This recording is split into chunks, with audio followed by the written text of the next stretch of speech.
Hello and welcome to Crypto Boom Signal again. तो आपने देखा कि जो बिटकॉइन है उसने अपनी डेली और जो वीकली की क्लोजिंग है वो बड़े अच्छे लेवल पे की है। उसने 1,12,000 और 1,13,000 की जो उसकी सपोर्ट एरिया थी उसके ऊपर उसने क्लोजिंग की है, 1,14,000 के ऊपर क्लोजिंग की है। तो फटाफट आप ये चार्ट देखिए, ये चार्ट है बीटीसी का। इस चार्ट में आप ध्यान से देखिए कि यहाँ पे जो डेली की 50 MA की सपोर्ट है वो सपोर्ट लाई करती है 1,12,252 पे।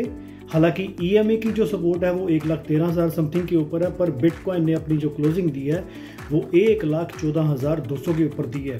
अब अगला चार्ट आप देखिए, वो है इथेरियम BTC पेयर का। इसकी वीकली जो इसकी सपोर्ट थी वो थी 3,032 पे। हालांकि इसने 3,028 लगा दिया लो, पर अभी ये अगर हम वीकली रेजिस्टेंस की बात, वीकली सपोर्ट की बात करें तो ये अपनी वीकली सपोर्ट के ऊपर ही है और उससे काफ़ी ऊपर है। इसका लेवल अभी चल रहा है 3,092, तो ये भी बुलिश हो गया।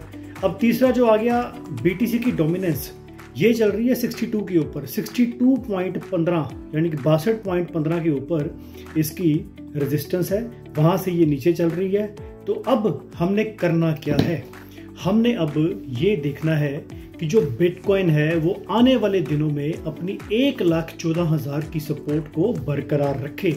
अगर वो ऐसे करता है, वहाँ पे BTC कंसोलिडेट होता है, तो आने वाले दिनों में हमें बिटकॉइन में एक नया ऑल टाइम हाई देखने को मिलेगा। 10 से 15 दिन के अंदर अगर बिटकॉइन में ऑल टाइम हाई आ गया तो फिर जो बिटकॉइन की डोमिनेंस है, अब ऑल टाइम हाई मैं मानूंगा 1,25,000, 1,30,000, 1,35,000। अगर ये बिटकॉइन यहाँ 1,14,000 के ऊपर कंसोलिडेट करता है तो आने वाले दिनों में आपको 1,25,000, 1,30,000 और 1,35,000 भी देखने को मिल सकता है। अगर ऐसा होता है तो फिर जो बिटकॉइन की डोमिनेंस है वो नीचे गिरनी शुरू हो जाएगी और जैसे ही वो 60.50 के लेवल से टूटेगी तो आपके ओल्ट कॉइन वहां पे 2 से 3 गुना का पंप मारेंगे। जो हमने जुलाई में देखना था शायद वो अगस्त में हो जाए। पर अब दूसरी कंडीशन, ये तो था पहला सिनेरियो कि जहां पे बिटकॉइन ऑल टाइम हाई मारेगा, डोमिनेंस 60.50 से नीचे टूटेगी तो आपके ओल्ट कॉइन 2 से 3 गुना हो सकते हैं। तो सेकंड सिनेरियो को भी आप जरा ध्यान से देखिए।